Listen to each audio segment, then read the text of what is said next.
Day of intensive negotiations at Stormont concluded at 4 this morning, with nationalists and unionists congratulating each other on having finally agreed the basic structures of a new system of devolved government for the North. The complex and torturous discussions, which resulted in agreement for 10 new Stormont departments and for 6 cross-border bodies, involved a lot of political horse trading, but all sides seemed pleased with the outcome. We are satisfied, despite the late hour and the tiredness. We are satisfied with the outcome, and we think it marks the major step in the implementation of the agreement. Of course, there are still things to be done, and we will have to address now the British-Irish Council, in which some work has been done, but more needs to be done, and also the Civic Forum. Eddie McGrady of the SDLP, standing in for the hospitalised Seamus Mallon, said their reaching an accommodation proved that negotiation is the art of the ability to change. As you know, it should be Seamus Mallon who is standing here tonight, who has done most of the spade work. We've kept you long today, but I think we'd agree that it's worthwhile, that it is a very fine Christmas present to the people in order to endorse what they wanted and what they expressed in the midsummer by their votes in both the referendum and in the elections.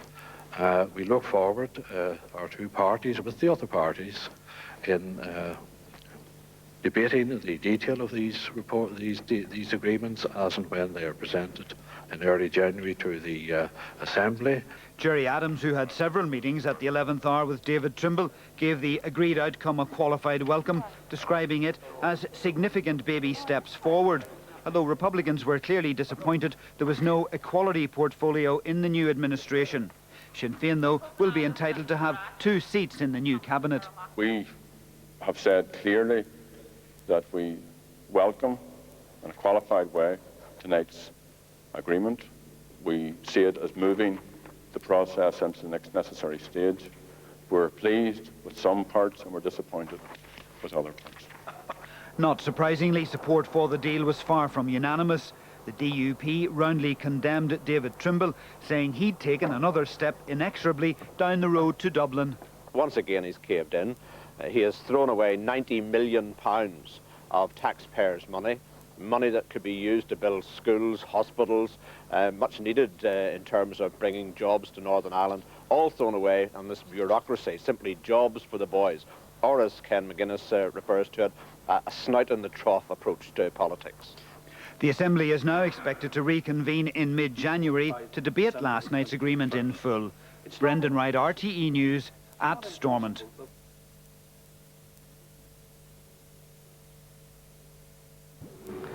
The lengthy Stormont negotiations finalised agreement on 3 main areas down for discussion. If and when power is transferred from London to Belfast, the Stormont executive will have departments covering agriculture, the environment, regional development, social development, education, higher education and training, health,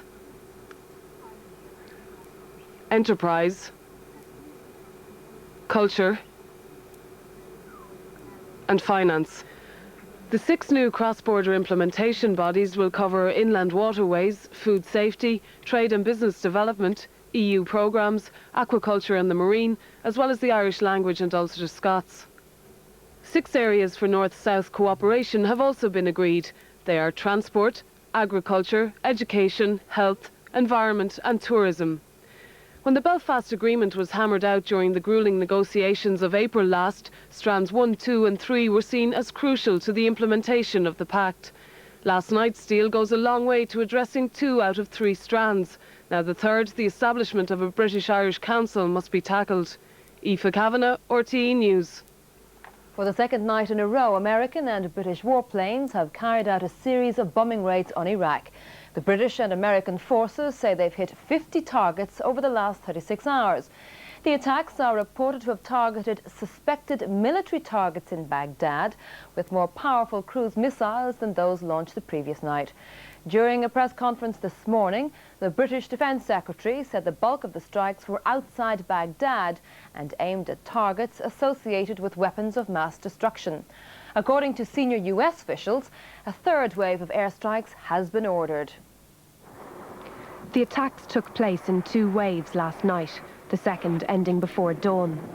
This morning, the Muslim faithful in Baghdad attended Friday prayers, and it was very much business as usual.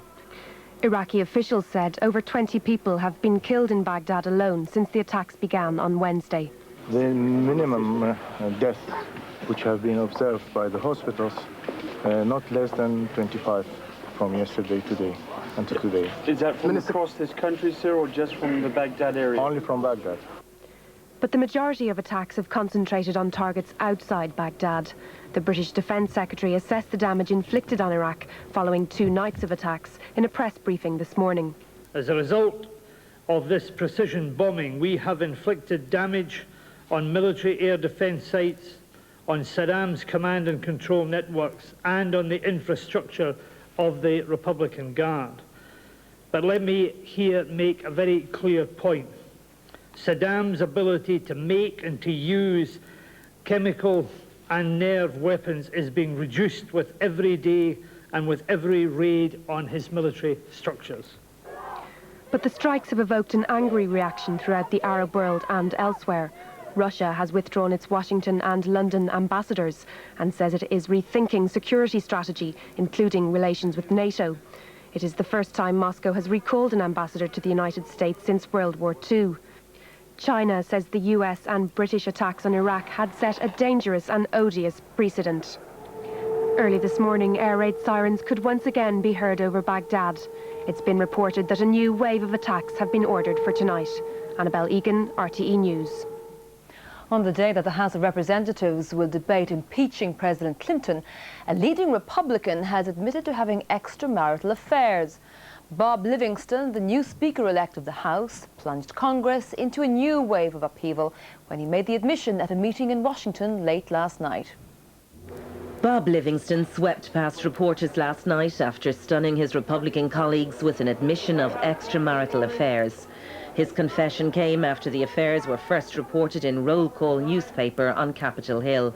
In a statement by Livingston, he said, "I told a reporter that I was running for Speaker, not sainthood.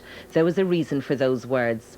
I have decided to inform my colleagues and my constituents that during my 33-year marriage to my wife Bonnie, I have on occasion strayed." The Louisiana Republican said he would not resign from Congress.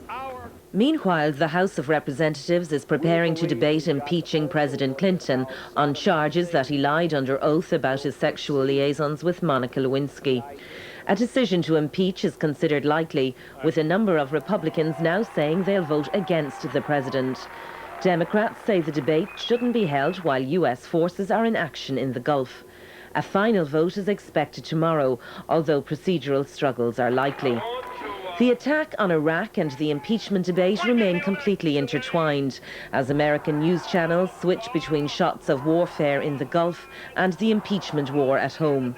And at an anti-impeachment rally on Capitol Hill last night, the sentiments of the protesters rang loud and clear. Leave our president alone! Teresa Mannion, RTE News. Mr. Justice Fergus Flood has ordered independent newspapers to produce the affidavit of James Gogarty and all copies in their possession at a public sitting of the tribunal on Monday. Mr. Justice Flood has decided not to make an order restraining the media from publishing documentation confidential to the tribunal. However, he has delivered a stern warning that High Court proceedings will be instituted against any person whom the tribunal believes is likely to publish material which may hinder or obstruct the functioning of the tribunal. Well, we're joined now from Dublin Castle by our reporter, Anne-Marie Smith. Anne-Marie, we know that Mr. Justice Fergus Flood is opposed to the publication of any confidential material in the media. What did he say today? He said that the tribunal had concluded that its work was being hindered and obstructed by the publication of this confidential information. And he said that the tribunal believed that it was being systematically drip-fed. And he said that the disclosure seemed to be a conscious and deliberate attempt to damage in advance of any public hearing the reputation of particular individuals and to undermine the work of the tribunal.